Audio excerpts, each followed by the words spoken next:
You know what threw us out? I mean, okay, right. Yeah. So, hello, John. How are you, mate? Yeah, good, Dean. Good to see you. Daylight saving here. I wasn't aware of it, and it's thrown everything out of proportion for me. But we're right to go. Don't worry. Okay.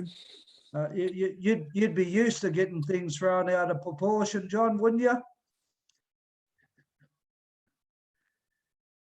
It's my life, and I'd be very disappointed if it didn't happen. I mean, I wouldn't know who I contend with.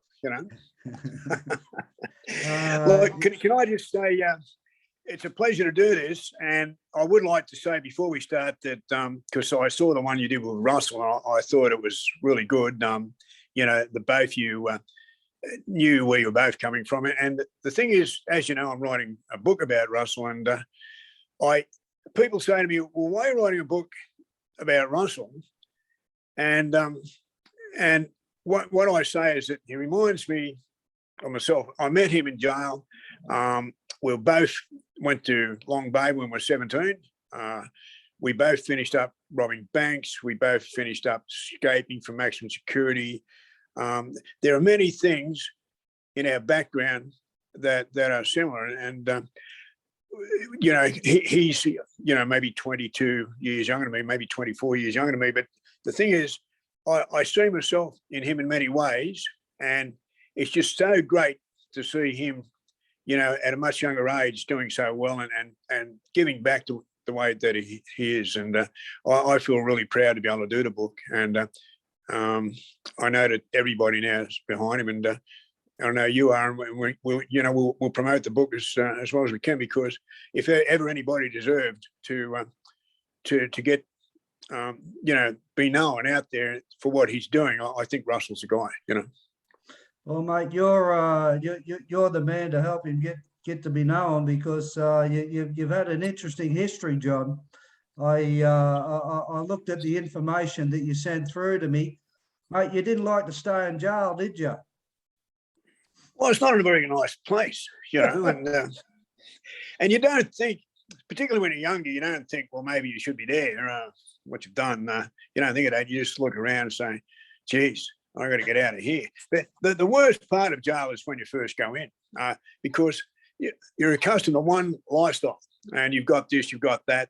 Even when you're under pressure outside, and I was mostly under pressure outside in those days, but I still prefer to be living a life under pressure than to be in jail, where everything's done for you, and you don't make any decisions yourself, and you're at their mercy, really. And it's a terrible feeling to suddenly realise that you are really helpless. So you'll see, if you look back on the history of escapes, you'll see that bank robbers have escaped more often than anybody else. The proportion is really high. It's really high with bank robbers, and they know that, and they usually put heavy security on the bank robbers from the time they come into jail, even when they're first time. Why do you think that, John? Have you looked at some data, or is it just an observation? Like, what's your take on that? Well, I look at America, some of the great escapees over there, they're all bloody bank robbers. Willie Sutton, we go back a bit, but he was just, they couldn't keep him in jail. He was a bank robber, a great escape artist. Then you look at John Dillinger, busted out a few times, notorious, probably the most famous bank robber in America. I just saw a movie Robert Redford made about a bank robber I didn't know much about, called The Old Man and the Gun. And this guy, very infamous bank robber over in America, just kept robbing banks, and he made a really nice story out of it. He played the part, but the true story is that in the end, he went back to jail. He started robbing banks again in his 70s and died in jail. And but he escaped quite a few times, So, Yeah. So John, what was your journey, mate, to robbing banks? Like, I know you had a hard upbringing. Like, we've all had a history in, going through adversity as kids. You were in jail as a young fella at 17. You landed in the Bay. Like, what was the progression from, what was it, like petty crime or just doing things as young people do, And how did you get to be a bank robber? What was that journey? Well, just before I finish that, because I should have mentioned too when we're talking about, because it doesn't make sense just talking about American bank. You look at the history of bank escapees in Australia, some of them, Ryan and Walker, Simmons and Newcomb, two of the biggest manhunts in history, the old bank robbers when they escaped. You look at Abbott, Yeah, Cox, Cox, myself, Denning. Bernie Matthews, Yeah. Denning, Bernie Matthews, Russell, all of them, all bank robbers, you know, and it just goes on and on. There's still, the list is endless, you know, as far as. And that's really only New South Wales, and you've got the Queensland system. You could go on and on about that too, you know.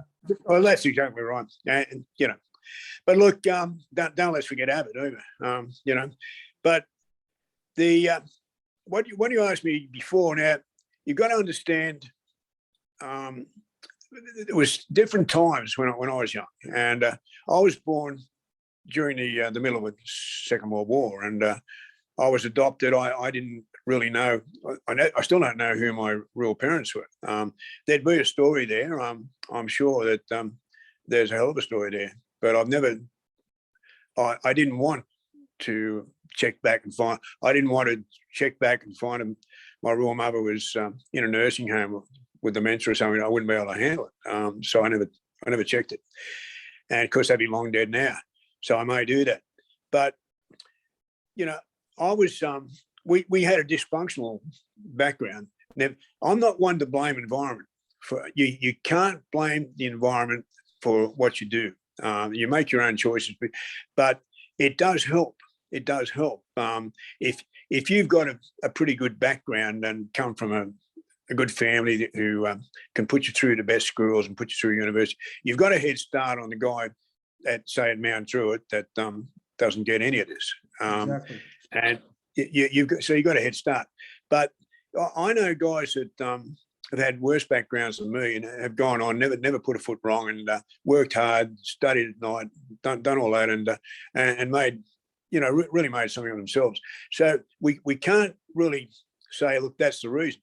But it is one of the reasons. It is one of the reasons. You see so often in jail now where young people coming in, most of them are coming out from the western suburbs. You know, most of them are out there where, you know, they come, their parents were, you know, were on the dole, you know, on Centrelink, and now they are. Sometimes it goes 3 generations on Centrelink without jobs.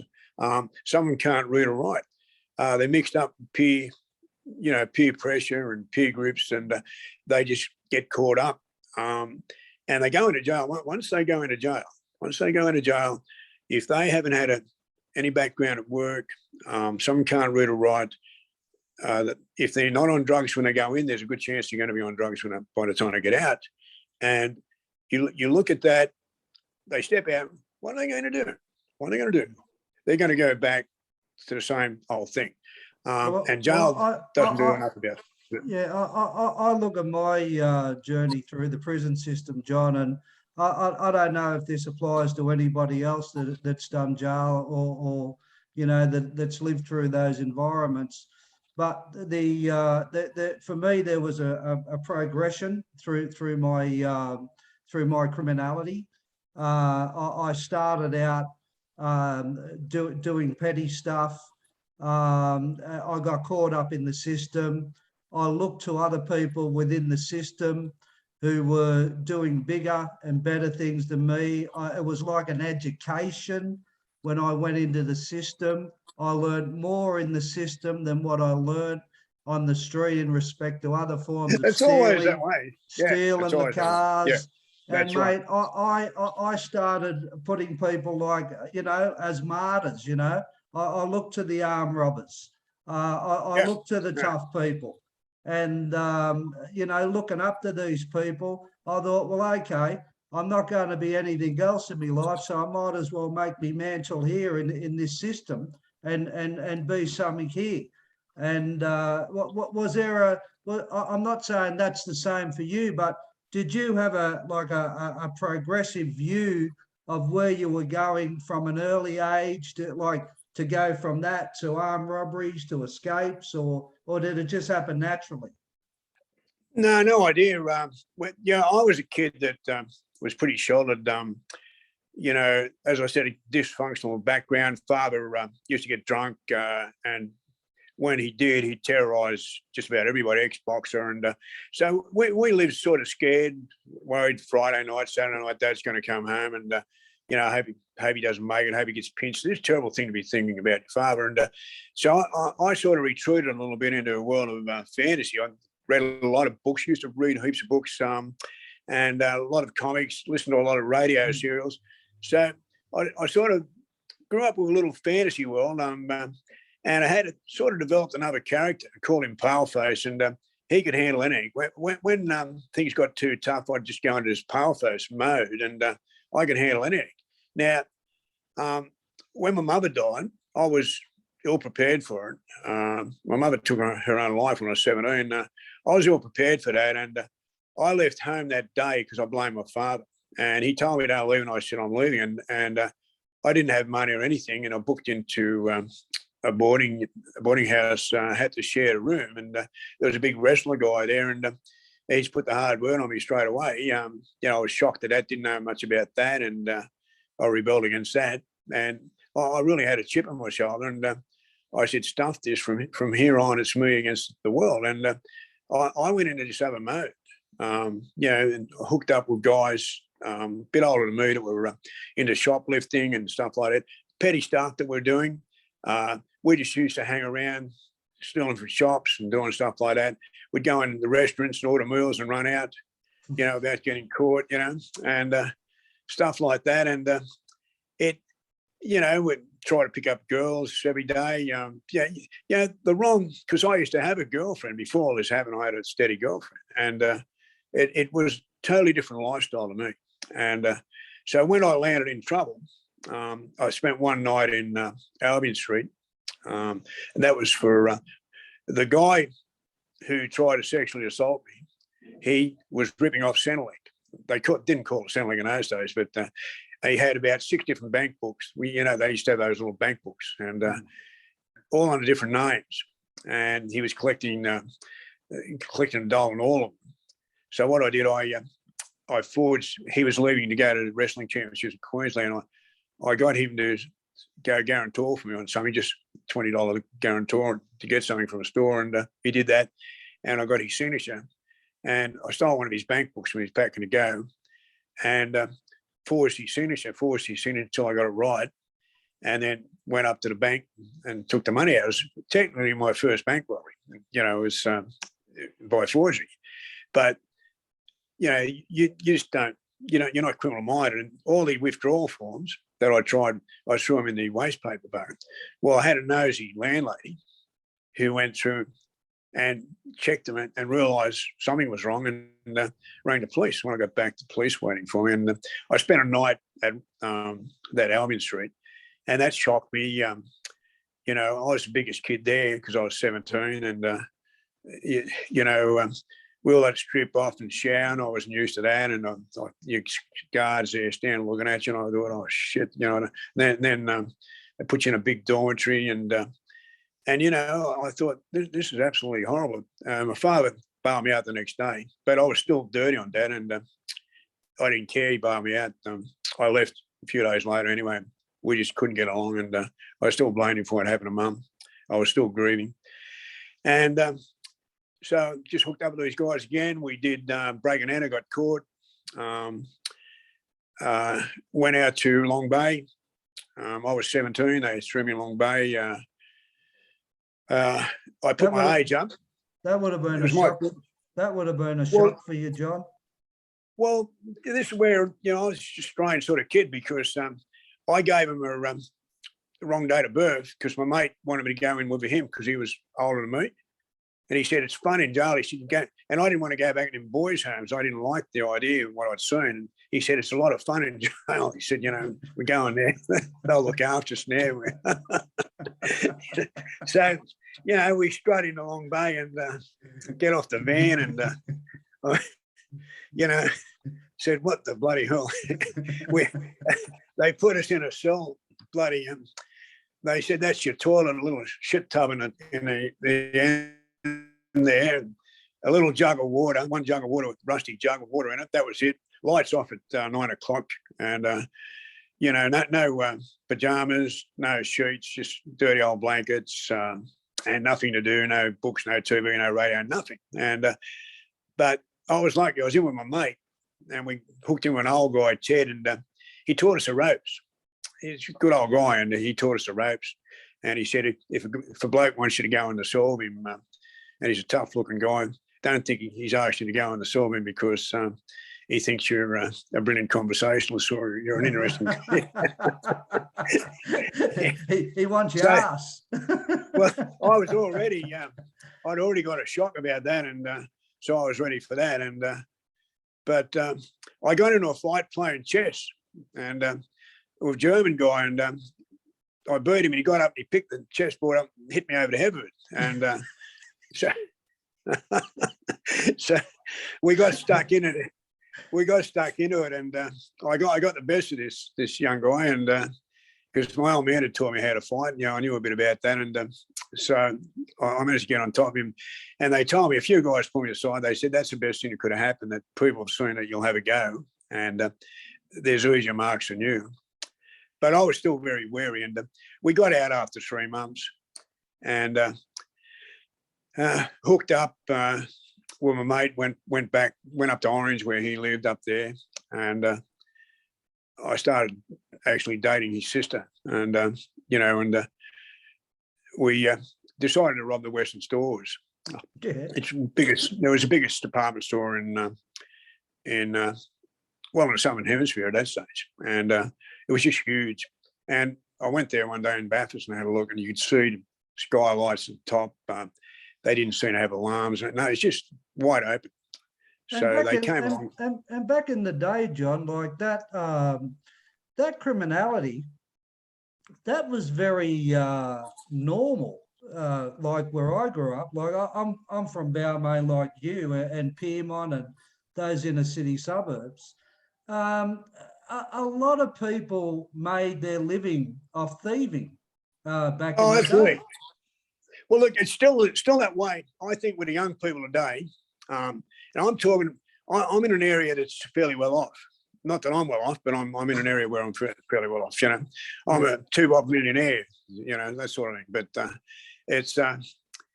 it's just a great area, but I haven't got the money. But I noticed some very exclusive schools, and I noticed when I was in the supermarket this couple of months back, I saw this young girl, very private, exclusive school, grab about 6 chocolates, slip it straight in. I saw her, you know, straight in under a jacket in a big sleeve there. And I thought, you know, she's taking a big risk.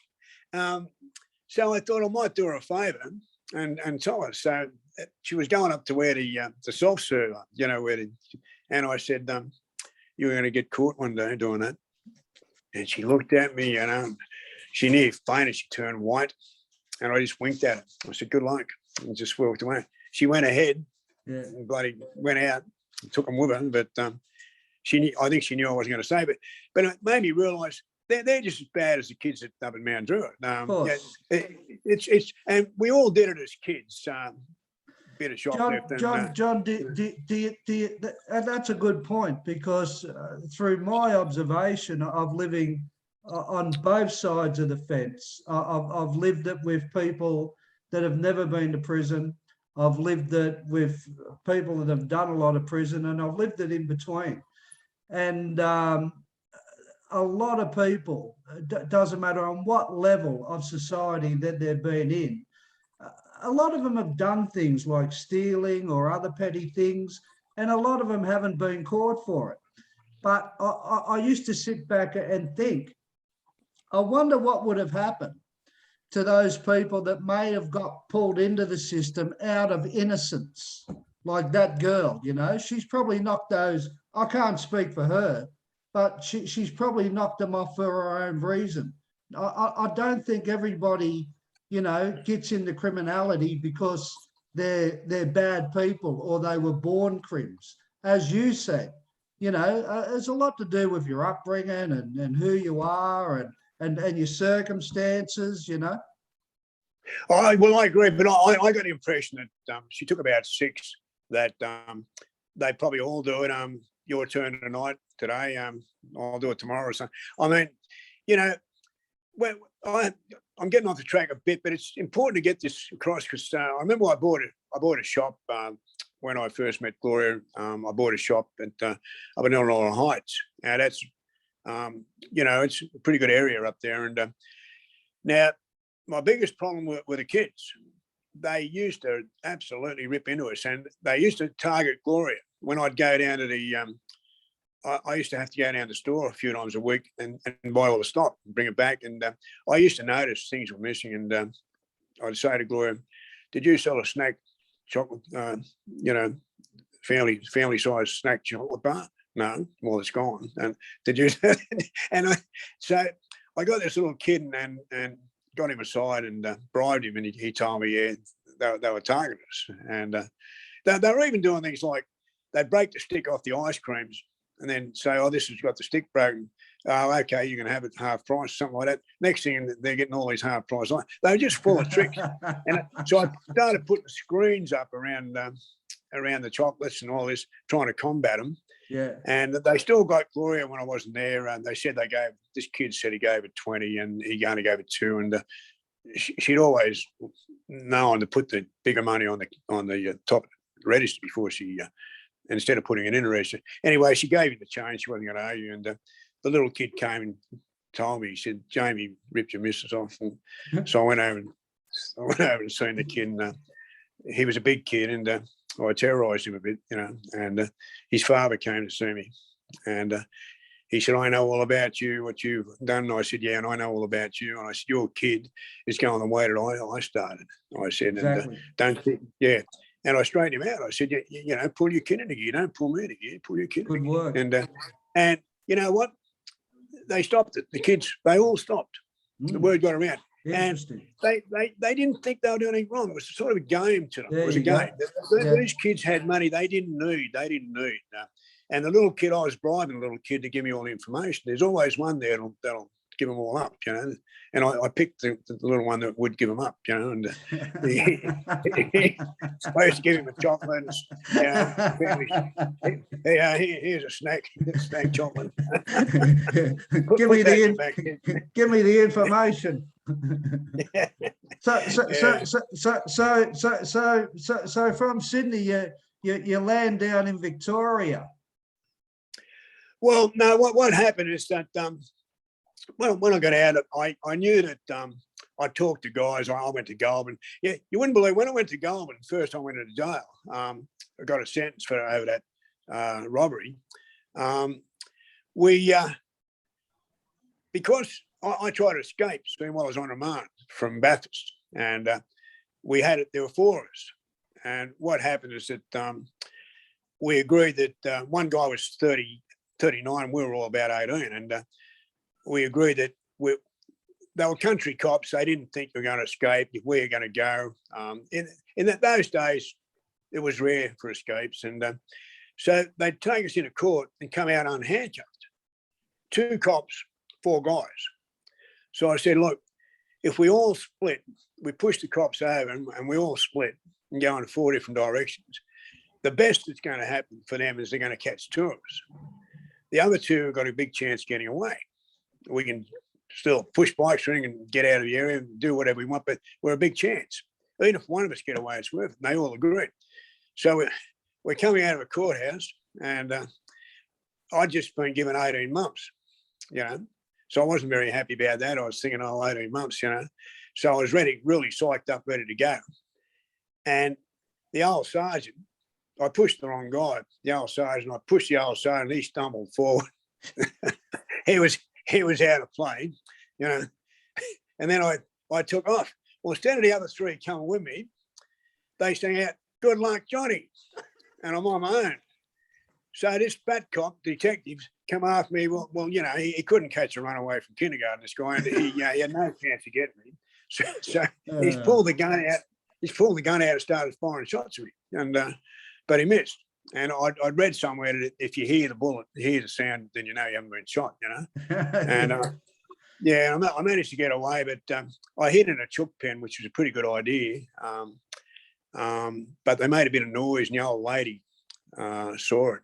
And I thought, no way the cops, because they were everywhere, no way they're going to come looking for me in a chook pen. But she'd seen it, thought I was going to steal the chooks, I think. And she started, when she saw the cops, she pointed to it. About an hour after I got away, and they come and got me. They give me a bit of a... How long did you get for that pinch, John, with the 18 months that you got? I only got 3 months, but I got a couple of bashings over it, and I was thrown into the black cell, in which they starve you. They took you in one cell through a corridor, and was you on the bread and water? Yeah, and I'm only 18. This is all new to me, and I still remember that you couldn't see any. They had a Bible up in the end of it. But how the hell are you going to read a Bible? It's dark. You can't do it. And you got some water and half a loaf of bread when they come in at night, and that was it. And they made me take all my clothes off to give me a hard time. It was middle of winter, and they're not supposed to. And there was a big stink about that later, because I testified at the Royal Commission about it, and I got into real trouble about it. They denied it, and it did happen. Anyway, I still remember I was starving, just being a young guy. It was the second day. I only had 2 days there, and the second day they come around, and I said, I thought nothing to lose. I said, any chance for a plate of porridge? Because they used to give you porridge there. Yeah. He said, yes, sure, son. What would you like, Uncle Toby's or family breakfast line? And I knew they were laughing. I said, they just ridiculed you. And I thought, yeah, okay. And I really hardened up from there, because I thought they're over the top. But I only got the 3 months. But what it did, it stopped me from ever, for the next 40 years, from going to minimum security. Yeah. That's how tough it is. I was an escapee. I was always going to maximum. They were the rules. They only changed it. They changed it, I think, when Russell was in, they changed it, yeah. But it, for a long time, they were the rules. If you had that escape, you couldn't get minimum security.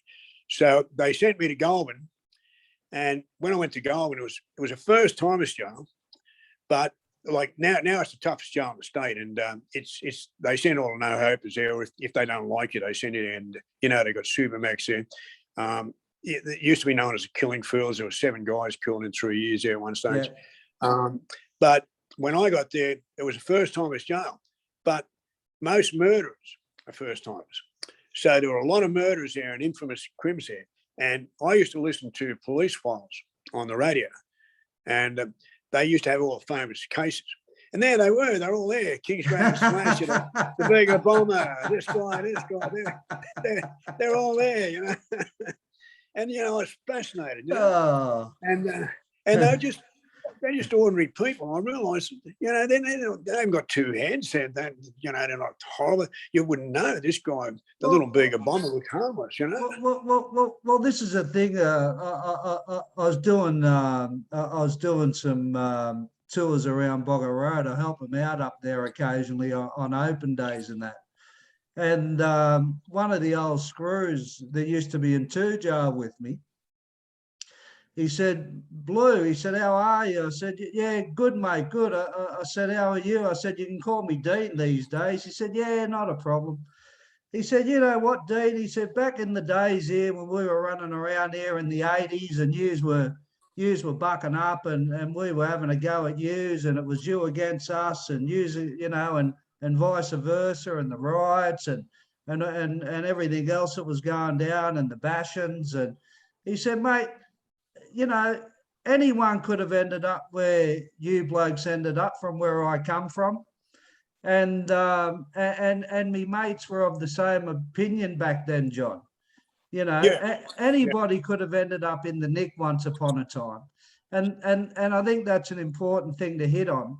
That, life's a funny thing, mate, It takes you to places sometimes you don't realise you're going to end up there, Look, a lot of people that I admire, and some are footballers, some are boxers, some are just in other fields, but they've often said they were close. They were close. if things hadn't gone this way, they'd Yeah. have finished in jail. Yeah, And it's a very thin line. It's a very thin line. And it is. once you cross that line, it's very hard to get back over the other side Very because, much. and as you said, once you get into jail the first time, you have to turn your code of ethics upside down, because 100%. if you abide by the code of ethics that you abide by out here, they'll put you on the dock. You won't survive. You'll be bashed. You'll be fucked. Yeah, you won't survive, and No. so you have to switch, and they know that. So suddenly we go into jail. We got one code of ethics that we've been taught. We have to change that around because otherwise we're in big trouble. So then we step outside the gates. We haven't had any courses or any rehabilitation, and we're supposed to switch back and go back to the other code of ethics. Now, this is what they do to soldiers. You know, they send them out to war, like the Vietnam War and all these. They send them out, they train them how to kill, do this, do that. They're there for years. They see some horrific things. Yeah. They probably get involved in drugs. Then they come back and say, now you go back and work in the office. Well, it doesn't work that way. And America's proved it. A lot of them have killed themselves. Some have gone off their brain and done things. So you just can't do it. You can't switch back on. You can't switch off, then switch back on and go into different modes. Most people can't do it, and I certainly couldn't do it, and I didn't even try it. I didn't even realise that this is what was happening. You realise later when you're older, but it's too late then. Well, it's not too late. You still do some good, but the point is, when I look back, if I'd have had a mentor when I was young, I may well have led a different life. You know. Well, the same thing happened to me. What saved me, John, was a rehab, mate, in '89, and it showed me that groundwork that I was missing that you're talking about. I used to, because I got caught up in the system like yourself at such an early age, I didn't know any better. I went into the system and I developed the stuff that you're talking about to survive in that system. And then I had to come out back into society when I was released, and I was bringing all this stuff that I was surviving on in there back out here, and it just was not accepted. No, that's it. And I couldn't understand, John, what the problem was. I didn't understand why I couldn't cope out here. But nobody ever, as you said, nobody ever taught me the psychological impact that I was experiencing in prison. No, it's like hitting a switch.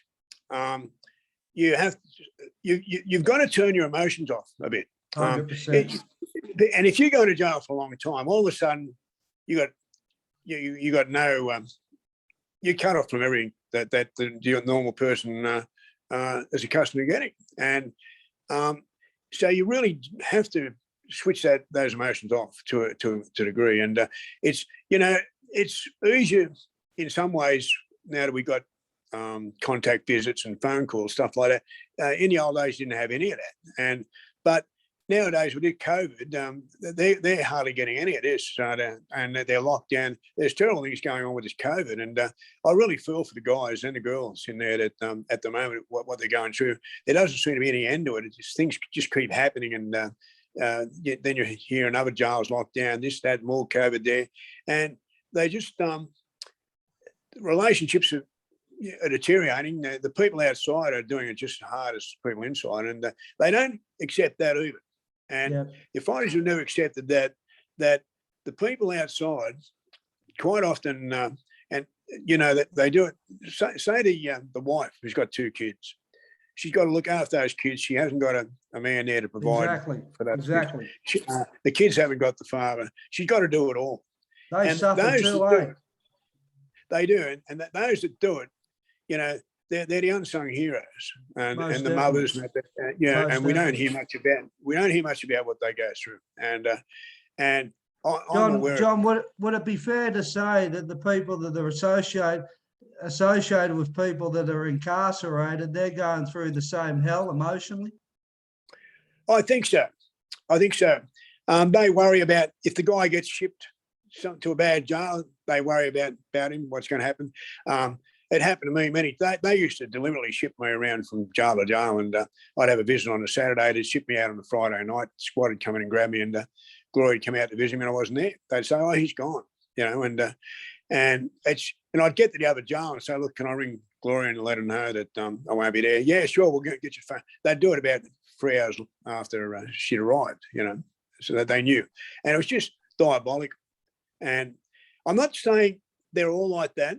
I'm not saying that it happens to everybody. But if they don't like you, they will punish you in diabolical ways. And they did it to me, and they did it to Lucy. They didn't like us. They did everything they could to make it as hard for us as they could. And I've never resolved from that. I've never backed off. I battled them all the way. I went to Ombudsman, I wrote to the Commissioner, and I even went to court in the end because I just wasn't going to lie down and take it. So the more you fought them, the more you fought them, the more angry they got, the more upset they got. Well, what's your option other than that, John? What do you mean? Like you really have no option when you're up against a system. Okay, okay. We all commit crimes. We all do things wrong in life. We all got to pay the consequences for it. But when you're in a system that doesn't take a liking to you, when you're in a system that is against you, and we put ourselves in there, you haven't got much other option than taking them on, other than lying down and copping it. And given who you are, and given who anybody with a bit of dash is, they're not going to get that. So, you can see why there's conflict, mate. You can see why there's conflict. People say to me, oh, look, you're exaggerating on this or that. They haven't been, they haven't done it. I wrote the book, The Last Escape, that described it, but I was very light on it because I was on parole. So I just touched on it. But if you want an example, let's take a look at Brendan Abbott. Yeah. Brendan Abbott's a bank robber, right? Yeah. He's escaped a couple of times and embarrassed him. You know how long he's been in jail? He's been in jail years. 98. Yep. About June 98, he was arrested. And now that means he's been in jail 23 years for robbing a couple of banks and escape. He didn't hurt anybody. He didn't kill anybody. He didn't rape anybody. You have a look at what pedophiles, some of the horrible things they've done. They've been in and out of jail in that time. That guy's still got about 5 years to go. Now, how the hell can you make a bank robber escape who do 28 years in maximum security jails, when he hasn't even physically harmed anybody? Yeah. How can you do that? And I'll tell you what it is. He embarrassed them. They don't like him. He's had a movie put out about him. He's got books out, and they just hate it. And they're doing everything they can to destroy that guy. And that's just one per example. Yeah. And as you know, John, hopefully Brendan can see that you can't beat the system, mate. That you're fighting a losing battle. I'll tell you a quick story. When I was on a day leave from that rehab, I realised everything that I was doing. I realised that I was running amok. I realised that for every action that I was doing, the consequences were being paid to me accordingly. And I'm standing out the front of the new police building that they built across the road from Roma Street. And I looked at it and I thought, that's probably cost 60 million, 80 million to build. And I looked at it, and then I looked at myself and went, me, economics, me against that. You can't beat it. It's impossible. And when I realized that I was fighting a losing battle against the system, I then realized it's time to tap out. And I know it's a hard pill to swallow when you've been in the system, but it is. I believe everyone fights a losing battle up against them.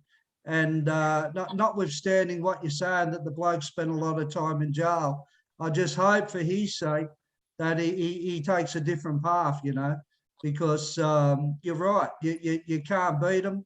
And you're fighting a losing battle against them. Well, I tend to I agree with what you say to a degree, but it's just in my nature to say, well, at least I'll try and fight a draw. You know, Exactly. I like to, Exactly. I like to think, I think you've at least fought a draw. You've come good, and some of them don't like that. There are some that will pat you about. Some they'll shake your hand and say, "Good on you, John. Good on you, doing you. Good on you, Russell. You're doing well." But there are those nasty individuals, and they're in the minority. They're in the minority. But those 100%. who don't want to see you do good, now they're the ones that give me the drive to go ahead and stick it up.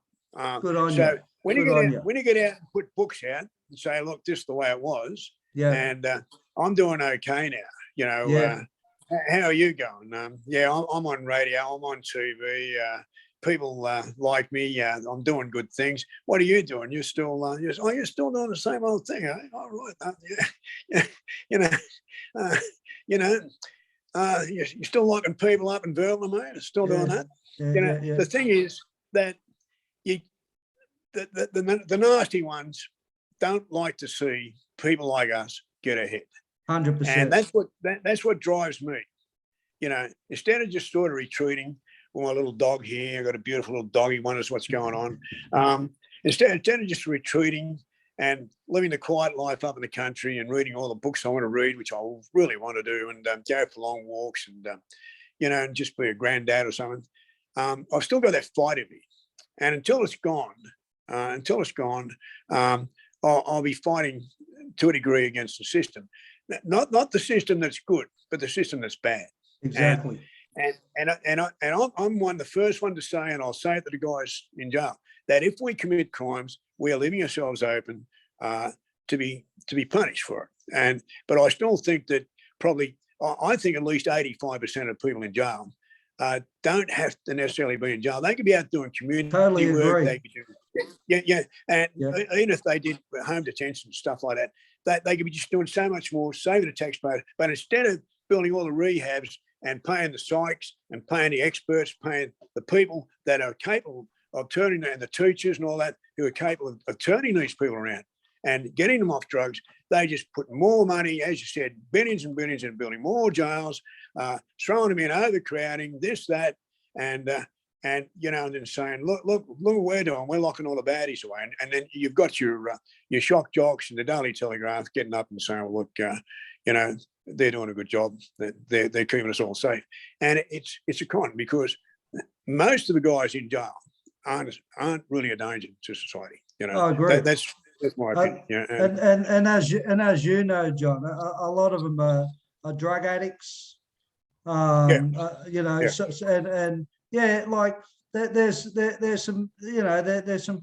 is some bad eggs amongst them, and everything has to be taken into content. I understand that, but I totally agree. I believe a big proportion of people are more psychologically damaged because they haven't had the right support, and they keep going back there for those reasons that you said a bit earlier. They lose the emotional self, and when they keep going into these systems, they struggle when they bring that system back out to the street, and they've got nobody to help them to develop what they've got to be like in society, John, and the support for that. Look, we know history's taught us, and it's well known, that Tamworth Boys Home, they call it ABC did a thing on it, and they call it the home for killers. And what the 36 murders happened from guys that were there. And the way they treated those boys, Nettie Smith told me, Billy Money, two of the most notorious and heavy criminals that you'll ever meet, and killers. Now, these guys told me, I mean, they were just ordinary kids when they went in there. When they went there, they weren't monsters when they went into jail and into this boys' home. They were starved, bashed, beaten, terrorised, and fear was instilled in them. When that happens to a child, and they're still children, something psychologically happens. They switch off the emotions. They switch 100%, it off. 100%. And some of us are lucky we can switch it back on, but some can't. And that's when they become psychopaths. That's when they become a psychopath, and then and then it goes, and they got this inherent desire for revenge, and it's in our DNA. We all want it. When I was in the heist division, and I was getting terrible things happening down there, and my ambition was to survive to get out and kill one of the screws down Yes. That was all. That's all I wanted to do. Stuff everything else. That's how narrow my world had got to, that I wanted to get out and get this guy. Now, isn't that wonderful what they're doing? And that was happening in the name under the nose of the government, who knew what was going on, and it was sort of unofficially accepted. And they knew people were getting bashed as soon as they got there. They knew they were getting terrorised and psychologically damaged, and nothing was done about it. And we know what Tamworth did, and all those guys from Tamworth, we know 36 murders from the guys that are there. That's it's proven itself, surely. Did you start identifying, John, during your time of going in, coming out, going in, coming out? Did you start seeing like patterns in yourself that you were getting more harder, more wanting to square up, more angry, more dirty at the system as time went on? Did it get worse? I was lucky. I was lucky that I had people stood by me, and this is a very important thing. That if you're in jail and you've got people stand by you, you do retain that sense of decency. Good point. Yeah, and I've seen others that haven't had anybody stand by them. They just felt, stuff this, I'm on my own, and that's the way they go. And they just they burn all bridges. I've been lucky that good people like Gloria and my brother, my father, up until 83, they stood by me, and I sort of got out. I'm a bit of an optimist. I always thought I'd get out and still do good, and I did. I got out and started shops, started a photographic business. I usually when I get into something, I give it everything I've got, and I did okay, but I was a bad gambler and heavy gambler, and I really believed I could win, because I used to put about 70 hours a week studying. I had charters on every horse. I got a photographic memory on horses, and I had it all worked out. This horse has got to win this, and I'd put a big bet on it. It'd get beat by an inch, the jockey would miss the start or something, and I'd walk off the court. What happens? I'll have to rob a bank on Monday, and I'd be dirty. I'd be saying, that bloody midget, he's cost me more. He's pulled that horse up, and I'd psych myself. Yeah. I'd say, okay, you want to rip me off, guys. I'm going to your bank on Monday, and I'm going to rip you guys off. You know what I mean? Bloody banks, you take our money, to psych myself up. Well, by the time I got into the bank, I was saying, you guys owe me, Yeah. Oh. But nothing like losing a frigging good horse race, eh? I got beat in so many photo finishes, and there's nothing so thrilling. I don't care. You can tell me all the exciting things in the world. There's nothing beats having a big bet on a horse. And they're going thundering down the straight. They're thundering down, locked together. The hooves, they go to the line, the noise. And you don't know who wins. Yeah. And they go to the line, and if the chestnuts won, you won 10 grand. If the other one wins, you're walking home. You haven't even got a fair home. And, it's all or nothing. And nothing can beat that, Nothing can beat that, and it's just happened to me so many times, but I just know I'd psych myself. I'd say, you bastards, you've got me again, I'm going to, you think I'm going to cop this? I'm going to be there in a bank on Monday, I'm going to collect. Yeah. So okay, you're in Melbourne. You ended up down there. There was there was a failed escape down there too. Run us through that one. Well, before I went there, I went to Sydney. I robbed a bank. Ran in the first bank I robbed. Was late January '66, and I knew because they didn't. There were no security screens, no dive bombs, no cameras. I thought it'd be pretty easy, but I knew the tellers had guns. And I ran in.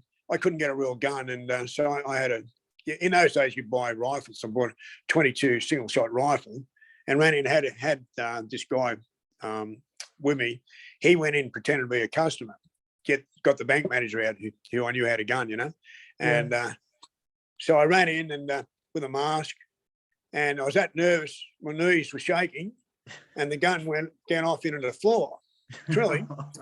And you can get the old newspapers, you'll see it. It went off into the floor, and I just pretended to reload it, pointed at the bank manager, pointed at him, and I said, "Now give me a gun." And he handed me the gun. Now, he could have shot me dead. The cops were spewing later. They said, he had an empty gun. If you'd have been watching, you could have got this guy. So I got his gun, and we got away. But then I did another one on Sea Day at Cabramatta. And I always remember that, because things happen that you always remember. It was changeover day, the day they changed currency from pounds to dollars.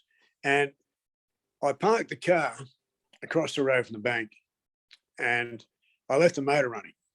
And I'd stolen this car with a bit of silver paper under ignition, and it's an old FJ, and on this side there was a bank there, but I went across to the other one, which I'd already sussed out.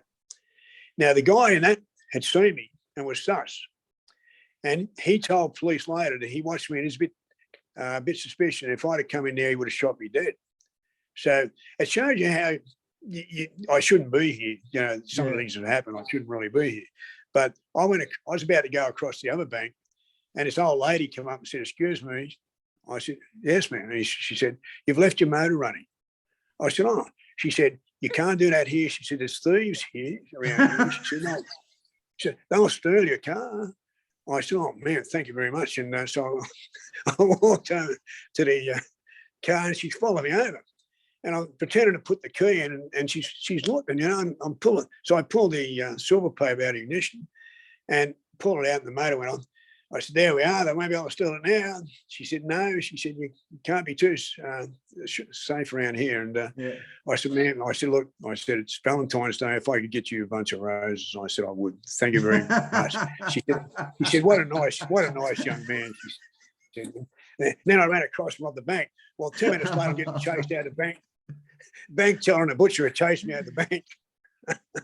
I jumped in the car. I had to put the bloody silver paper in ignition, and it wouldn't start. And I'm saying, that old lady.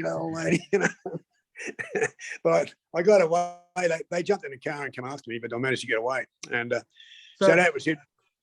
I thought it was too hot in Sydney then, and so I went down to Melbourne, and that's when I really hit the shit down there. What happened down there? Well, I realised that robbing banks on your own, too many things can go wrong. You really need a driver. And so I approached this guy. Should never approached him. His name was Sparrow, and his nickname Sparrow. And he was a shoplifter and a pickpocket. Right. So bank robbery was sort of jumping a few hurdles to get there. And I said, "Look, all you've got to do is drive the car," because he wanted some money. He was in trouble for his housebreaking invoice. He needed some money. And I wasn't prepared to give him the money unless he helped me. I said, "Look," he said, "Okay." He said, I'll come along and I'll drive the car." Well, he didn't turn up. So I went ahead and robbed the bank myself. And that's where I had trouble not having a driver, because these two tellers, they were pretty willing guys. And I could see this one was real angry. He didn't want to give me the money. And he had the gun pointing at him. So when I got the money and ran out, he's grabbed his gun and come after me. And so is the young teller with him. And I ran across the street, nearly got knocked over, and got to my car. And as I got there, they fired a shot at me. And it hit the back of the car. So I opened the car door to get in, and then leaned over the car door to pretend I didn't shoot, and it was proven I didn't shoot, pretended to shoot at them, and they died behind the car. When they did, I jumped in the car, and I had a truck driver saw what happened. He pulled in front of me. So I drove up around and I was cursing, everything's going wrong. And I drove around the footpath, just got around, he come after me. Well, I used to plan it so with a getaway route that I always, had a really good getaway route. And I timed it, did the timing beforehand, and I knew what time the train had arrived, and I timed it, rob the bank, take so long, get to the car, drive this dead-end street, run across this paddock, and get the train just as it's coming. It's all precision timing. For sure. And I knew it would work. Yeah, I knew it, and it's perfect, really. But when I got to the dead end, the truck driver pulled up behind me, and I was so angry that he got involved in this because he didn't really know what was going on. They were shooting at me. I wasn't shooting at them. He should have been after them. He didn't really know what was going on. Why come after me? The guy's getting shot at, you know? So I jumped out of the car and ran up to the truck instead of going for the train. And he saw me coming. He wound the window up. They're very smart, so he wound the window up. So, you know. Yeah. And I tapped on the window. I said, showed it a guy. I said, what are you going to do now?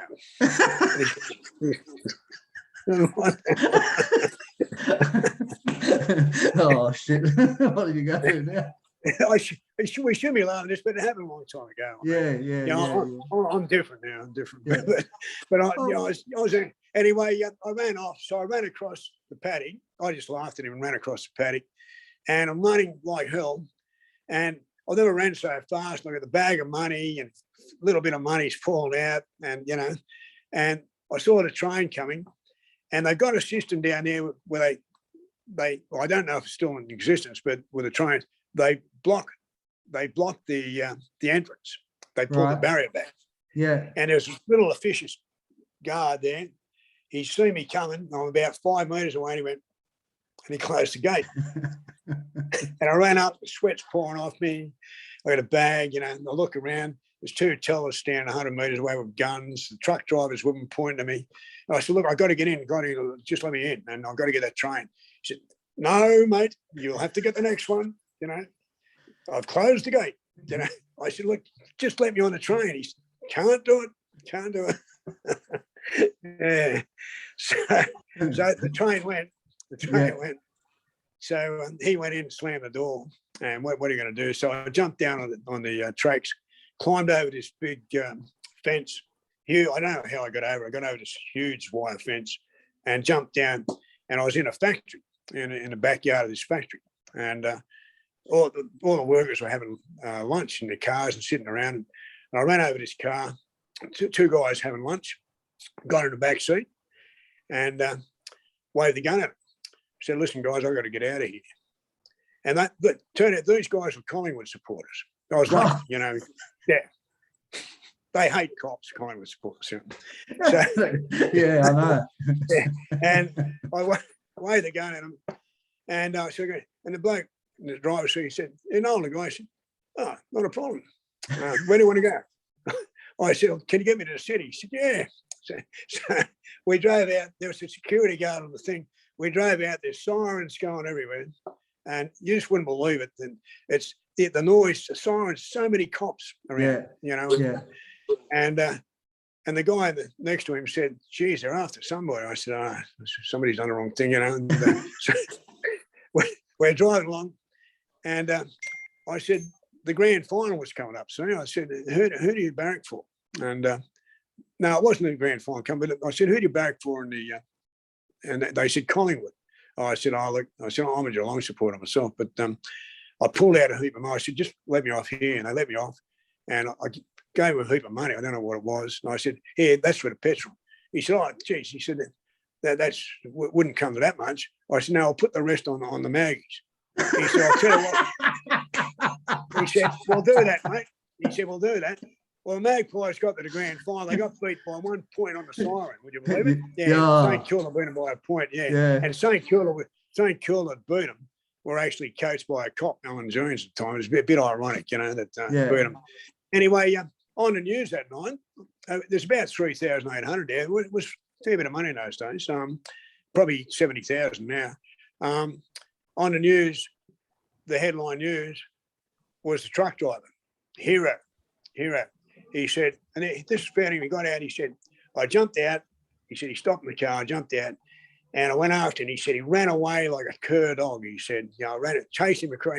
He said he ran across and caught a train. He said, and they said, you're chasing an unarmed man. He said, I saw what happened. He said, he didn't scare me. He said, this is truck driver. So that was fine. That was fine because what happened to Sparrow gave me up. He knew I used to go to a dancing school. And And I used to go to this dancing school, and I was trying to learn, particularly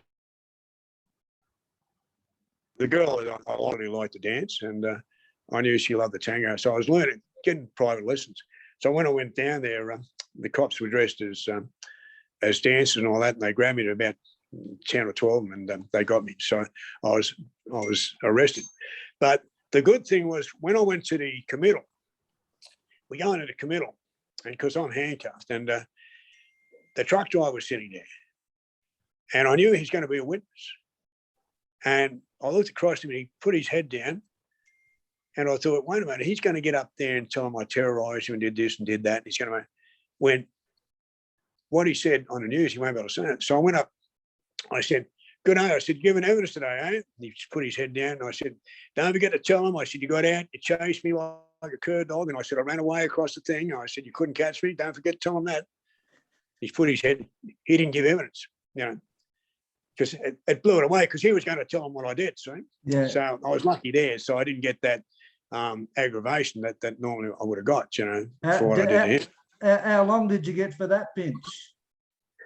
7 years for 5, but I tried to escape from Hawthorn Court. When I went, not long after that, I hit Pentridge. The thing is, when I hit Pentridge, they had me there for a few days, and I met 2 interesting people. They had me there under special escort, sort of in a cell, keeping an eye on me, and then I was there the second night. I think I was there about 3 nights, and at Russell Street, they were questioning me about a lot of different jobs and that, and they put this young guy. His name was David, and he come in. He was crying, and they said, "Keep an eye on him, will you?" They said he's suicidal. Well, that shouldn't be my job. I had enough to do, but I see him crying. I felt sorry for him. I said, Yeah. what's wrong? And he said, they reckon I killed an old lady, strangled an old lady. I said, what happened? He said, I don't know. He said, I've been drunk. He said, they said they found hairs under the pillow and all that, on the pillow. And so I was drunk. So I remember David, because what happened, we used to walk up and down the remand yard, and he come up to me, and he was crying. He said his girl come out and said that she couldn't promise she wouldn't leave him, or she wouldn't go with someone else.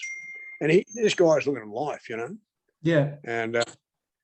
And he said, you think she'll leave me? And I didn't want to say to him, look, she's going to leave you pretty soon. I didn't. Yeah. He couldn't tell him.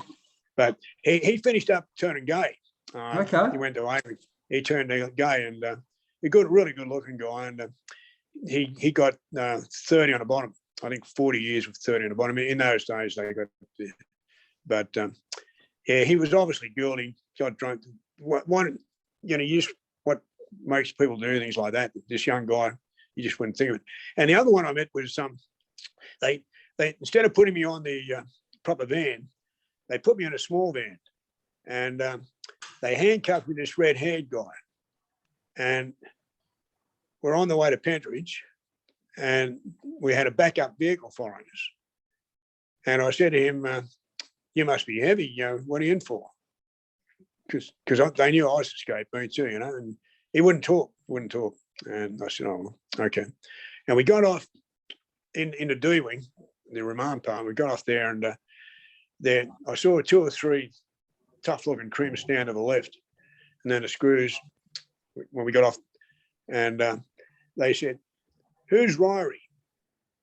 And I said, I'm Killick. So I don't handcuff to say, you come with us, Killick. So I started following, and then I heard this commotion and yelling and screaming. I looked around, and these crims were getting stuck in. They had him on the ground. They were kicking him, thumping him, smashing him, and they said, come with us, you didn't see anything. And I just went ahead. Turned out later, he raped and murdered 2 little girls, a 6-year-old and a 15-year-old. Yeah. And there was a big controversy later when he got sentenced to death, and so did Ronnie Ryan, who, as you know, the last man hanged in Australia, and over to escape with Walker. Now, there's some doubt about Ryan, where he did it. I still think there's a good chance he wasn't even guilty. But did you meet him, John? I never met him. I saw him. I was down in Heist. Saw him. He was in a cell opposite me, across from where I was. They had him in this observation cell, 24 hours a day, the light on, steel bars across. The guard used to do 8-hour shifts, so 24-hour guard sit outside. They take him for 1 hour a day down in the yards to have a shower and have a bit of a walk. That was it. But what happened? That they commuted the sentence on Ryrie and went ahead and executed Ryrie, Ryan. Now, Yeah. there was a huge stink about it, and they had, protests about it, trying to save Ryan. And Bolly came out, the Premier came out on the steps and just ripped up the petition and said, any man who kills one of my officers, be he a prison guard or a police officer, he will be executed. And they were screaming at him, what about Ryrie? What about Ryrie? But anyway, Ryrie got out, did about 26 years, very brilliant artist. And he went to, I heard he went to France and became pretty well known over there as an artist. Did well. Wow. Yeah. Yeah. So what happened when you got out of Melbourne, mate? Where did you go from there? Did you back to Sydney or did you hit Queensland? Well, down in Melbourne, I tried to escape. I got into E-wing, and it was a dormitory type, 12 of us in a dormitory, and we managed to cut the bars. There was a circle. You had a dormitory inside, then there was a circle inside it that with a locked gate, and a screw would come in through a wooden door outside and then come into the circle. You still couldn't get to him. There were bars there.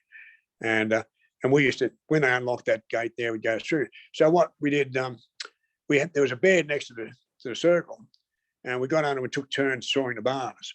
And it took quite a while, but we managed to do it.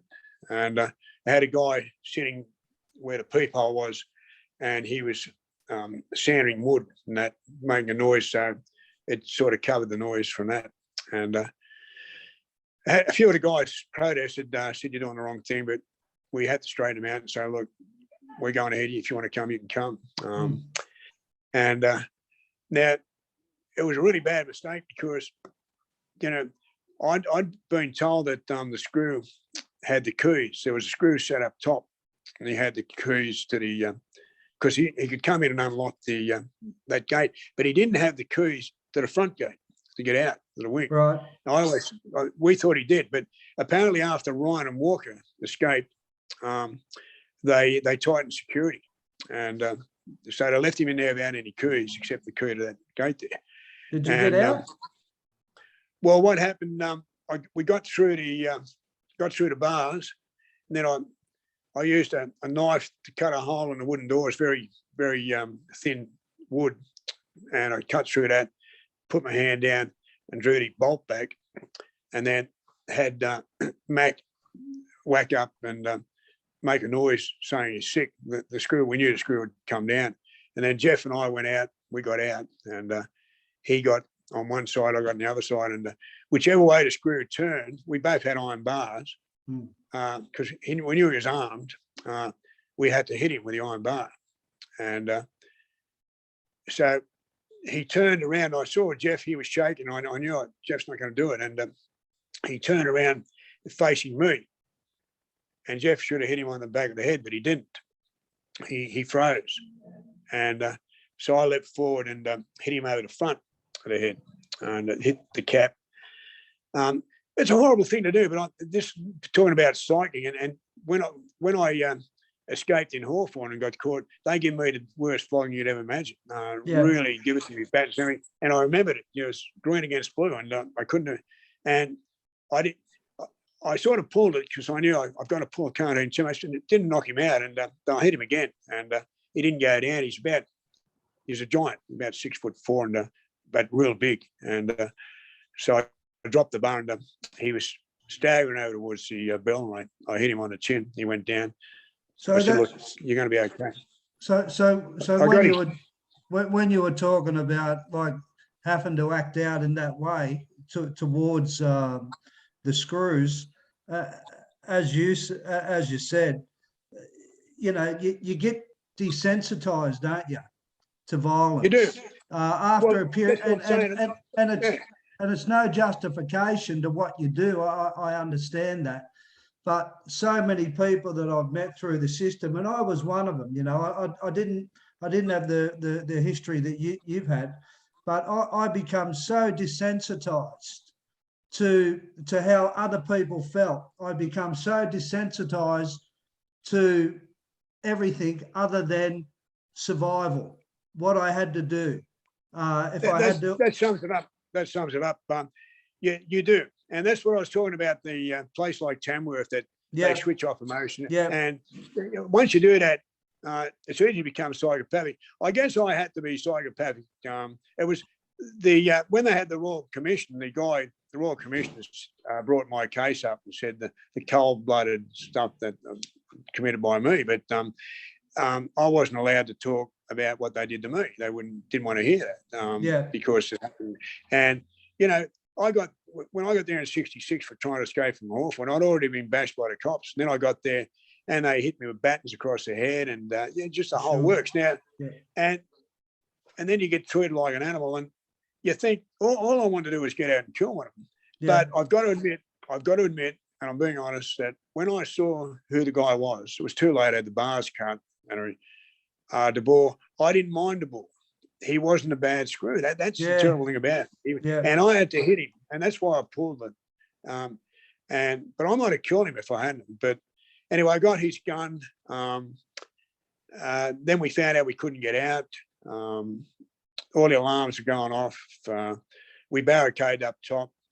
They brought in 18 carloads of police. They brought the assistant police commissioner in and had all the lights on. They shot all the lights out, and it was a siege for about 5 hours. We finished up surrendering, going down, and but we did a deal. The governor had a reputation of always keeping his word. He prided himself on it, and he wrote a book later about it. And he put this in the book.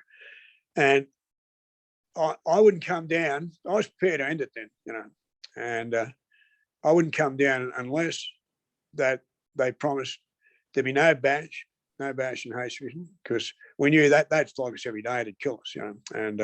And the other thing is that it was kept in low court. And he said he didn't have the power, but in the end they promised that it'd be kept in low court and there'd be no bash. Well, you couldn't get a better deal than that.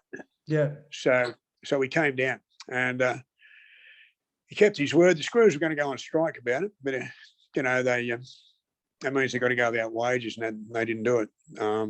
And we got an extra 18 months. But I did 4 years, another 4 years in Extradition over it.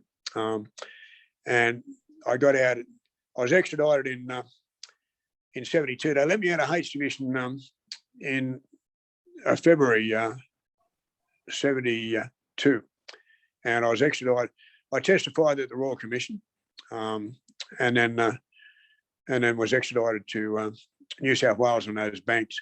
But because of all the time I'd done and the time I spent in Extradition, and my hair had turned white, you know, hair had turned white. Poor bastard. It's I used to look at myself in the mirror shaving, and I thought, Christ, do I look like that?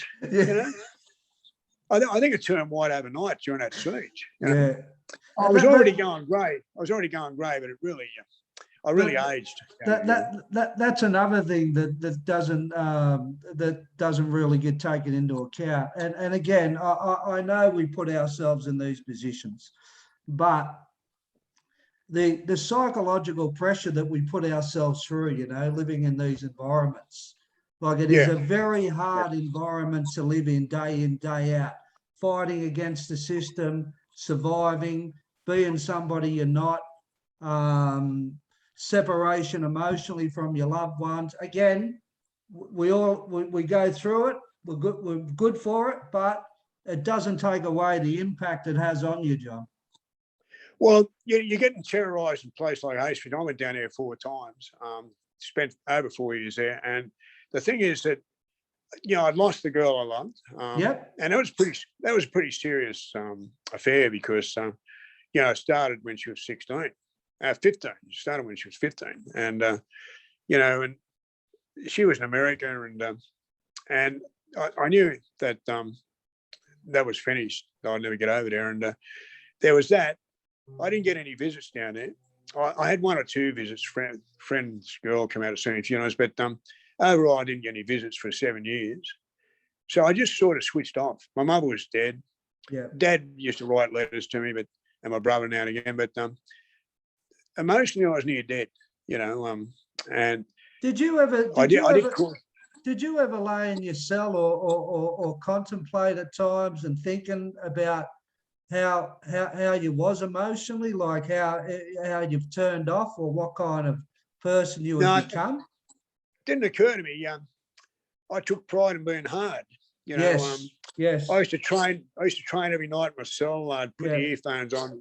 They had earphones after a while, and to the music, and I used to pound away, running on a spot until I couldn't stand up. And I used to do push-ups, sit-ups, and I kept my body very fit. And breaking rocks too, often as I did, it strengthened me. I was able to say, well, okay, I'm breaking rocks, but this is making me strong. Yeah, and it did. It strengthened me. And you can always look and try and find a positive out of negative, you know, if you can. There weren't many positives, but the way I looked at it, okay, I'm going to get out of here. I thought I'd do another 5 or 6 years up in Sydney, and I didn't. I only did about 9 months. But I'm going to have a strong body. My mind's going to be sharp, and when I get out, I'm going to cause some grief. But I wasn't rehabilitated. Yeah. I wrote in that book, Gambling for Love. That's how I ended it when I got out. You know, I was really close to the line. I had to hold myself in, but I knew that, you know, there are nice people out there. When you say you had to hold yourself in, what, to kill people or to murder or to really? Well, the whole works. I knew that I was close. It wouldn't take much to tip me over the edge. But at the same time, it was a fight. There was a fight, the good against bad, and I explained that in Gambling for Love at the end, because why did you go good? Why did you go good? Because at the end, people helped me. I had people help me at the end. Okay. I had this Liz Fell. She was really good. She used to come out and you know, she got me involved in fighting for prisoners' rights when I was out, and I did that. I had Ian Moody, who taught me how to write, and he put me into contact with a publisher, and who wanted me to write a book. And I had people. I wrote a lot of stories, and I got them published when I got out.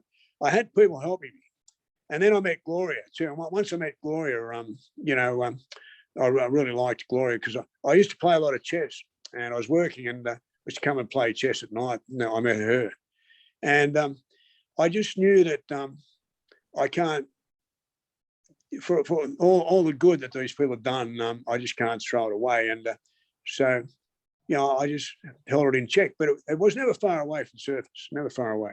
And you know, and it's gone now.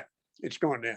Yeah. I think when I escaped in that helicopter, I thought that I could call back on paleface sort of thing and say, okay, and I couldn't. I got out. I didn't want to rob a bank. I didn't want to do anything. It's one of the reasons we got caught, because I just didn't want to do anything. I wasn't going to really hit on that, because I wanted to show you some respect from this point of view. I wanted people to know the real John Killick. I didn't want to go on about fucking escapades, and I know it's all in there, but you know. But while you hit on that about the helicopter, one thing that I think that I'm interested in, like what was it like frigging running into that helicopter from bloody when she landed it? You know, like we all know about how she got it there. We all know about, you know, you jumping into it. Like what was, when you seen that thing, because I'm interested, when it was coming into the frigging oval, like where was you? Like what was you thinking? You were thinking, am I going to fucking pull this off?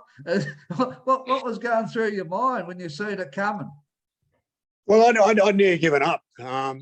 You see, next door, we were pretty close. The only reason it come off is because two things. That one was that the Olympics were coming on the next year, so there were a lot of flights, scenic flights coming out, which people wanted to see the Olympic Village, and so quite often they'd fly close to the jail. Now, if you were in any other jail, Bathurst, Goulburn, these places, those guards would be straight on it. They would see that chopper, they would be right onto it. Now, it was my understanding, and I'd read a book called Flight of the Falcon, and it's a true story. And it stipulated what the rules under the Geneva Convention, that they are not allowed, that's true, they're not allowed to shoot at a helicopter or anything in flight over a jail, because it could be a hostage situation. So I didn't think they'd shoot for a start. There was that. Now, the other thing is that just by sheer chance, that's why I think it was fate that was meant to happen. There was a helicopter pilot. He was a con man, got extradited from South Africa, and then to Scotland, and then to New South Wales. And he, one chance in 20, they put him in my wing. You just wouldn't believe it. He came into my wing. As soon as I found out there was a helicopter pilot there, because we were already talking, you just wouldn't believe, we were already planning one. Now, all of a sudden, the corrective service supplies me with a pilot. I mean, it's just, no wonder they were dirty on me. I mean, it wasn't my fault that they put him in there, Yeah. But I managed to get him in a cell. And because I had this young guy in my cell, and he was driving me nuts. And, he used to grab the remote all the time, put all this crap on. We nearly had a fight, and so I said to the squirrel, I said, look, there's an older guy come in. Can you put him in my cell and get rid of this kid? And he said, yeah, okay. He said, I'll do that. Decent guy. And he probably got the shit later. Poor bugger. He said, it's only trying to help, Yeah. And so I got the helicopter pilot in there, and now he was kind of a shit house rat, and he was a con man. As soon as he knew who I was and I robbed bank, he asked me if I had any money. I said I got a heap put away. Lucy's got all the money out there, because I knew where it's coming from. Yeah. So next thing, he's telling me he's going to bust me out when he gets out, but we got to give him 10 grand up front. So it was just a game of chess, really, cat and mouse. And we were doing little things for him, putting a bit of money in his property and getting his dry cleaning done and stuff like that. And all the time I'm picking his brain, finding out about just about everything there is to know about helicopters. And there was a thing, this transponder, which we didn't know about. It would not have come off without knowing about it. It's a silent alarm through the authorities. And eventually, and you also about heights, get the earphones off him so he can't contact. And we just learned so much. Yeah. So what happened is, sure enough, the pilot did go for the transponder, but Lucy was ready for it. And she did a trial flight and saw that where it was.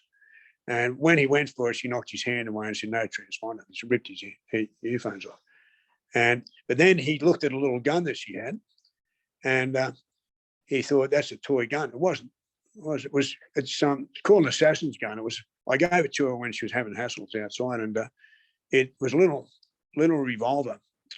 It held 2 little 22s, and you could hold it in your hands, and people couldn't see it. It's called an assassin's gun. People could walk up and go bang, walk past, and kill people. And it was a deadly little weapon. But he thought it was a toy, so he was going to jump her. And but she sensed it, and she whipped out the submachine gun. As soon as he saw that, he said he lost all interest about jumping a bit. But what he didn't know is the submachine gun was not loaded. Because I got her to go out. We bought it. Cost a couple of grand, and I got her to go out the bush and fire. It didn't work, so we got set up. Whoever sold it to us set us up. It was a setup. So anyway, I won't go into that. Excuse me, but what happened is he didn't know that I didn't have any things. But once we got away, I threw it away. It was totally useless. I threw it away. And, did any of the crims try to jump in the helicopter with you? I've spoken to at the time there were about 40 of us out there, but since then I've had messages from different guys over the years, and apparently there was 400 out there that day, and they were all there, 400 of them, But none of them tried to jump. None of them tried to jump on it. they weren't even there. I mean, some weren't even there that year. I mean, poor, I mean, you know what I mean? I get messages, John, I was there that day. Oh, okay. Yeah, Well, I was there when they went through the front gates at Bogger Road in the laundry truck, and so was I. Come on, me and Bernie were there. It was 88. 1990. You with the No, 88, that that's was the 88 one. that was beforehand. That was the one you I'm talking about, the one with Ryan. Yeah, you know the blokes I'm talking about. Yeah, the one prior to that, and they went through the gate, but you know the oval at the road. A heap of crims jumped over that fence at the oval there, and they went for the gate too. And a bloke, I won't mention his name, he got caught in between the gates as they closed it. And the crims in the middle, where the truck come in the middle, they were pulling the bloke through, and the screws were pulling him through this side. Anyway, the screws got him. And but the same thing, I've had so many blokes saying, "Oh, I was there that day." And I say, "What happened?" And they come up with this story, and I go, "Mate, that didn't happen." No, I know. It's just human nature, and of course, yeah, a lot of them were there. They were in different wings, stuff like that, and you know, it held about 1,000. So I don't doubt a lot were there, but they weren't out on the oval because we're in a special wing. There was only a certain amount there, but there's a few guys. I'm not going to mention names. He's pretty well known now on Facebook. Know who's there? Was actually there. I won't say who he is because he might want me to mention his name, but he was there, and he was actually on the oval. I always told everyone he scored a try because they were playing touch football. I said he scored a try just as we took off, you know. Yeah, but so fast forward, John. You finally get out. You finally get out after all these. How old are you now? 21. No, look, I'll be 50 next month. You know. Oh, you're nearly looking as good as me. Yeah, well, you know, you're a redhead. Redheads have got a way about them, haven't they? You know, but the thing is that don't see the only reason that helicopter thing eventuated because we were going to go from court, or hospital, but you know, don't forget I'd escaped from hospital up in Bogger Road, and so I had huge security on me when by the time I arrived at Silverwater, I had this huge security on me, and I realised I was going to court with a squad, and I said to Lucy, you can't run in there with an empty. They're not going to buy it. They'll just shoot you dead. You know, they're trained. Yeah. They're trained. They're not just ordinary screws. They're trained, and they'll kill both of us. So we realised that because they were ready for us at court and also at hospital. So the only way we could do it, she actually came to court at Queanbeyan. She had a pistol on her and was talking about busting me out of court there. And she had a lot of going on, and she was Russian, yeah? She's Russian. Yeah, I was with a Russian for 2 years myself, so I know what they're like. Well, look, you know, it's just the greatest regret that I've got is that she got into trouble over me. I didn't pull it off. It was a failure, and the people say it's success, but it was a failure because, it's one thing getting out, it's another thing staying out, and we didn't stay out. I didn't pull it off.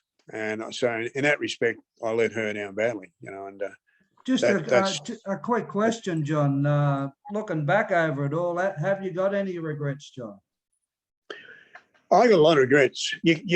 I'll defy anybody to live a long life and not have regrets. You know, in hindsight's just great, isn't it? Imagine if we could really go back into time and do it again. Exactly. Imagine.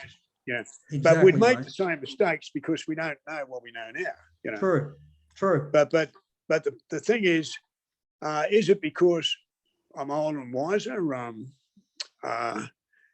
I've done a lot of work with psychs, and I think that counts. I think they got it through to me that, and I've got to say this here, that with armed robberies, I do accept that I used to think it was me against the banks, and that was as far as it went. I'm not going to hurt anybody. I'm not going to shoot anybody, but I've learned through talking with psychologists and doing heavy work that a guy runs into a bank with a mask and a gun. Yeah. Then it's not him against the bank. It's him against the people in the bank. It's him against the tellers and the customers. Now, a lot of them will recover, but some of them won't. And I put Gloria there. You know, she's 80, and I know what she's like now. And I know what she'd be like if someone ran into a bank and she was in there and brandishing and saying, "Give me the money," and with a mask and gun. She would be traumatized. She really would be traumatized. And this is what happens. And the people that do get traumatized, and there are some, that affects their whole family and their friends, their whole life. 100%. So that's why armed robbers do get heavy sentences. And I've come to accept that. But I won't accept that me robbing a bank does more damage than what a pedophile bloody goes out and rapes little kids and gets, 1/4 of a sentence. Exactly. Who's doing the most damage up here? Who's doing the most psychological damage? Come on, Yeah. And that's what the courts have never accepted that. Never accepted it. 100%, mate. So I spoke to you a couple of days ago, and you spoke to me about your evolution within yourself. You made a comment that you're pretty much back to where you was prior to going to prison when you were a kid. Do you want to just hit on that a little bit? Well, I felt that because I was a good kid. There's no doubt about it. No, I didn't do anything wrong. I didn't do anything wrong, and I had feeling for others.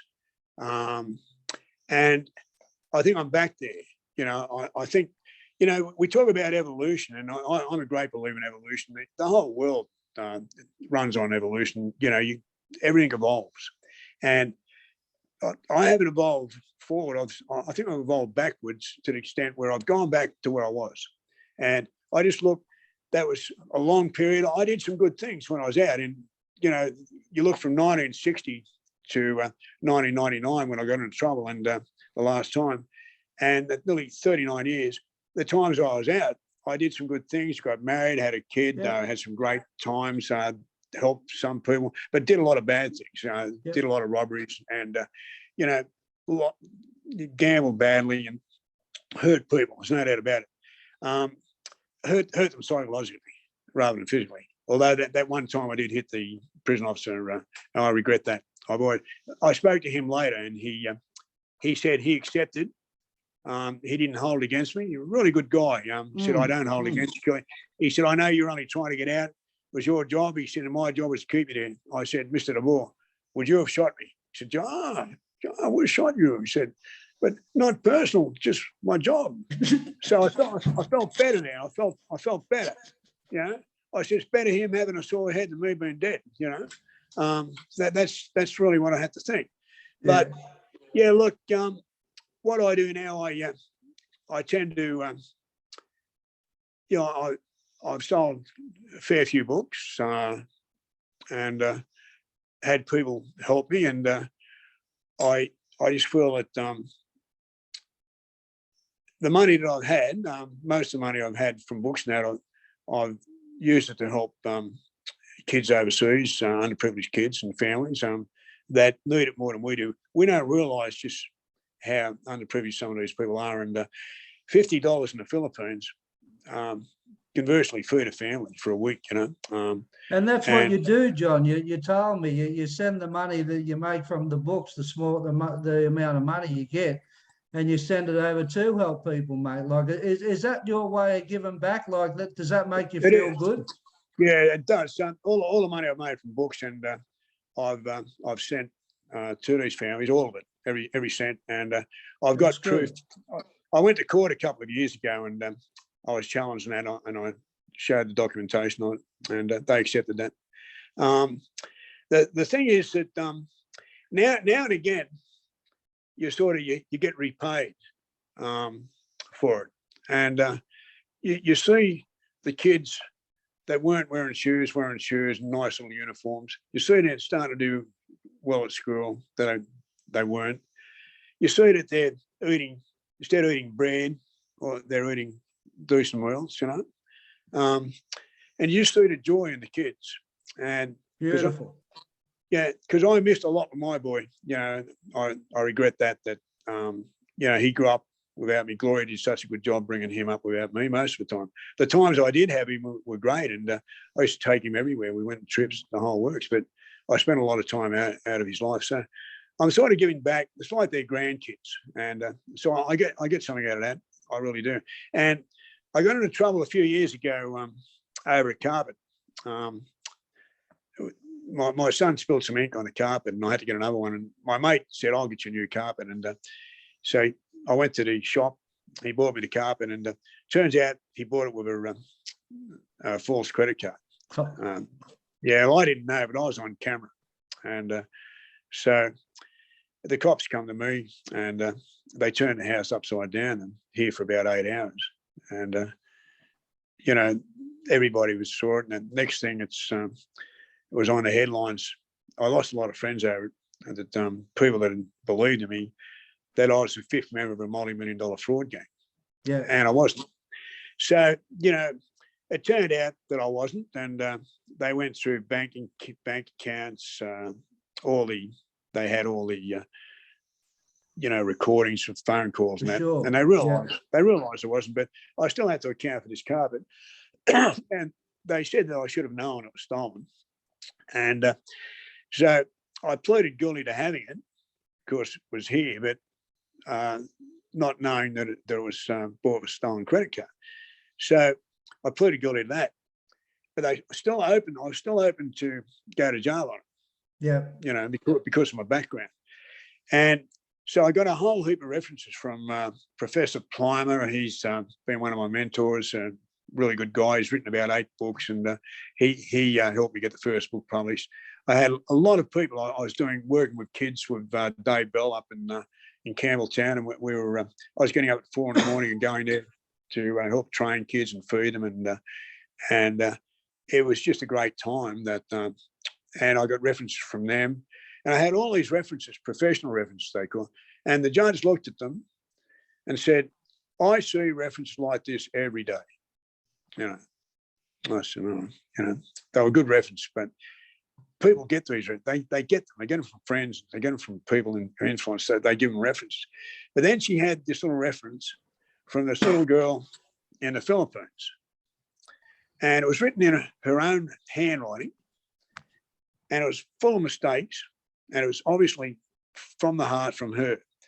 And she said, "He is like second father to me. He helps me with my schoolwork and helps me with money for me to go to school, etc., etc. And when I have boyfriends, he advises me with my boyfriends." You know, it was just such a cute, innocent letter that you could not have made up yourself. And she read it out, and she said, "I'm impressed with this." Oh, She said, "I think you have turned it around." She said, "I had a certain opinion of you." She said, "I think you've turned it around." And So, she let me. I got out. You know, she said, "But don't come before me the next 2 years. I'll bring a toothbrush." You know, so John, just to sum it up, mate, it's been great having a yarn with you.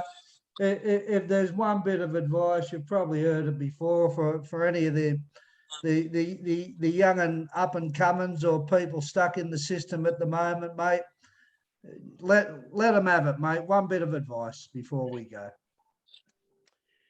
Yeah, look, I would say do everything you can to educate yourself, do courses while in jail. It's not easy because they cut a lot of courses out, but if you can do courses, even correspondence, do it. The second one, and I know it's not easy, it's easy for me to sit here and say, but if you're into drugs, you've got to give it away. You've got to give the drugs away, because the drugs are going to ruin your life. If you can get off the drugs, and be determined 100%. To do well, you get a job, and you'll find things will work for you. But you know, it's easy for me to say. It's not so easy for them to do. And I think they need help. And I think that our system needs to start looking at rehabs instead of building jails. It needs to start looking at programs. It needs to start looking at people, putting them in home detentions rather than jails, and just giving them community work, getting out, cleaning up the graffiti and working in parks, and just doing good things, saving the taxpayer money. And it's not depriving people of jobs. It's doing the jobs that people don't want to do, and these people can be doing it, and they'd rather be doing that than be locked in a cell going through what they're going through now. So just do your best. You don't want to be in jail.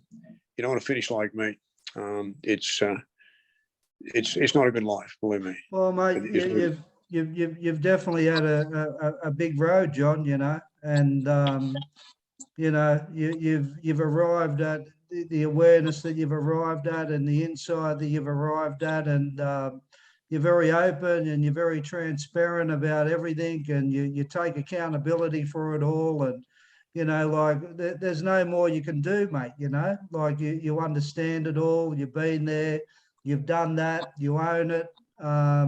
Mate, it's great talking to you, and I wish you all the best, mate. I really do.